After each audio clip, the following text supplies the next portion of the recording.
Wow, are we already at episode number 10? Time goes by fast, huh? 130,000 views, emails from around the world, and the number one question I get asked is what? How did you convert to Islam? Well, it's a long story, so I'll give you the short version of it. Here it goes. Before Islam, I used to hang around with people who were into really bad stuff. I mean, really bad stuff. When I come to think of it, I didn't have the best choice of friends. Man, these guys were a bunch of characters. Here's some of the characters I remember.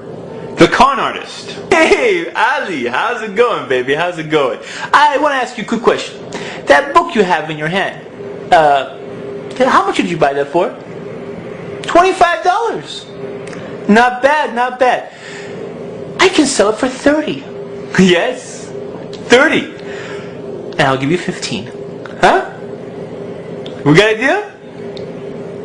Come on! Okay, I'll give you 20. The crazy guy.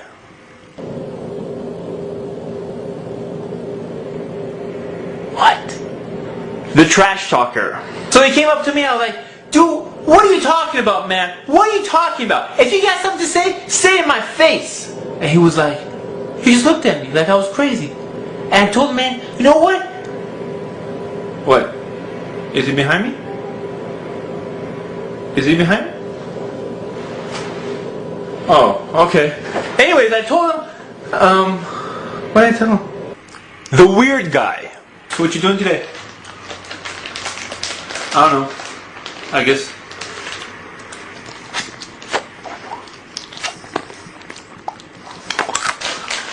I'm sorry, did you want some? You sure? Okay. The thief. What's going on, man? Everything cool? You cool? Alright. Once I get those credit card numbers, I'll be in business. Bam! I'll be in business, you know what I'm saying? Woo-hoo! So one day, one of my best friends, which was also one of the worst friends, asked me to come play basketball with him in a Muslim basketball tournament. A Muslim basketball tournament. So I asked him, cool, who do we know that's Muslim? He tells me he's Muslim. You're Muslim? Mr. Illegal? Mr. I just got arrested? Mr. Let me teach you how to cheat in school? Mr. Hey, look at that girl over there? You're Muslim? You're Muslim?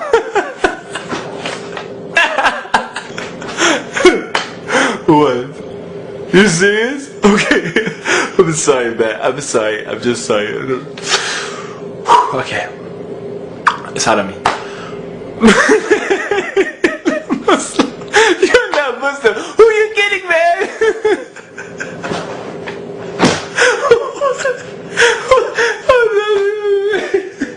I'm getting out of here. I couldn't believe it. So on the day of the tournament, I go to his house, and all the teammates are meeting up there. But they're wearing hats that say the word Allah on it and the word Islam on it. I'm like, what? How could this be? I see these guys at school all the time.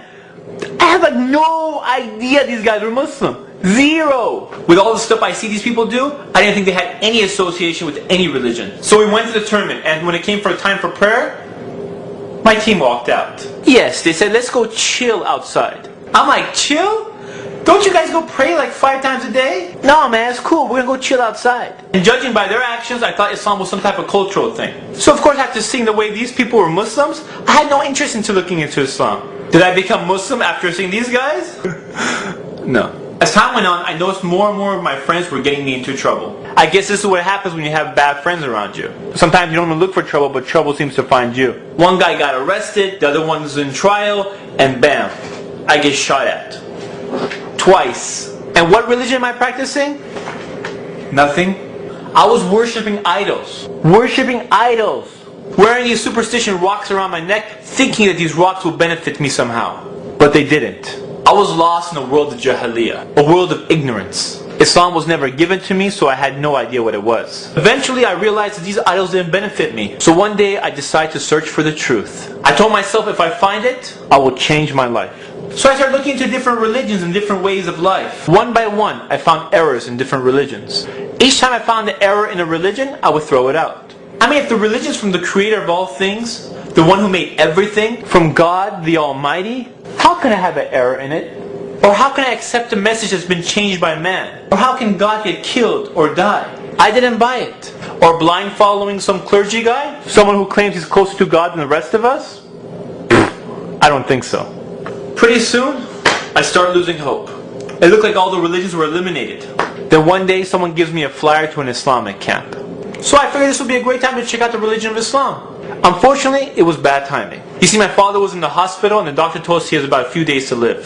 So my mother tells me we should stay here because this is the last time you'll probably see your father. So at first I decided to stay. And then, suddenly, I don't know what happened, I changed my mind. I figured there was only one religion left and I had to check out what this Islam is. So against my family's will, I decided to go. So I took my purple-haired girlfriend and we went to the Islamic camp. Purple-haired girlfriend? Dude, I told you I was lost. Anyways, when I got to the camp, I was causing a lot of problems. Let's say I was just a big troublemaker and they wanted to kick me out. Yeah, I was pretty bad. And eventually I got so tired of causing trouble, I took a break and I sat down. And I actually started listening to the lecture. It sounded very interesting. The speaker was talking about things I never heard before. I started evaluating, analyzing, questioning. And for the first time in my life, I started thinking. It was amazing. It all made sense. I told myself, if I ever find the truth, I will go after it. In less than 24 hours, I became Muslim. I told my longtime girlfriend, it's over. She was in shock. When I came home, I told my parents, I became Muslim. They were in shock. And when I told my friends I'm Muslim, I think they probably thought I went crazy. Crazy! I think the reason that the camp made such a difference is it isolated me from all the distractions you get in this life. You see, in our normal life, we're distracted with so many different things. But if you take all these distractions away, and you get a chance to actually think, and Islam is presented to you, it makes perfect sense. Do you ever wonder why so many prisoners become Muslim? All the distractions are gone. They have nothing to do except to think. So they think. So I come back and everyone thinks I'm crazy. How come they didn't think I was crazy when I was worshipping rocks? You see, I don't get that. Alhamdulillah, I've been Muslim ever since. Alhamdulillah. Now look at the difference between the two types of Muslims I met. The ones I went to high school with were nothing but a bunch of characters. The ones I met at the camp were practicing Muslims. You see, both types of Muslims had an effect on me, but only one had a positive effect. The other had a negative effect. You see, when Islam was presented correctly to me, I became Muslim the next day.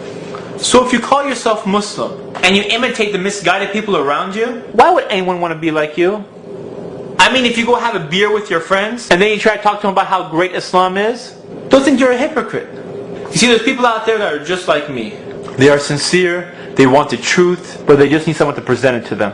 SubhanAllah, Allah subhanahu wa ta'ala gave you Islam. It's the greatest gift you can get in your life. And if you throw that away so you can imitate the misguided people, how does that make sense? I mentioned two types of Muslims. It's up to you to decide which one you want to be. Yeah, one path is going to be tougher than the other, but the end result is worth it.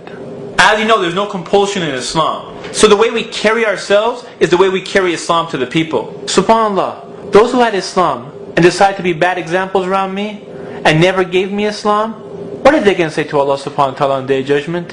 Instead of giving me Islam, they gave me nothing.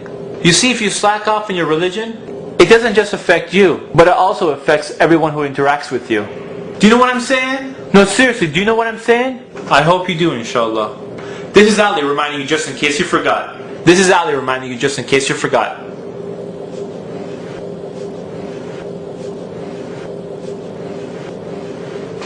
What? That's it. That's the last episode. 10 episodes, we finished them, alhamdulillah, and season 1 is finished. I hope to come back for season number 2, inshallah. I hope you come back for season number 2, inshallah. And I have plenty of ideas. It's just a matter of putting the time aside to do them, inshallah. Please go to ummahfilms.com. Go to the very top of the blog. There's a field that says enter your email. Type in your email, press enter, add yourself to our list, inshallah. So every time a post comes out, you'll be notified. When the second season comes out, inshallah, you'll also be notified, and that way, right when it comes out, you're back, inshallah. I hope you enjoyed it as much as I enjoyed it. I hope you benefited from it and not just were entertained by it. Jazakallah khair for watching, for letting others know, for your emails, and for all your comments.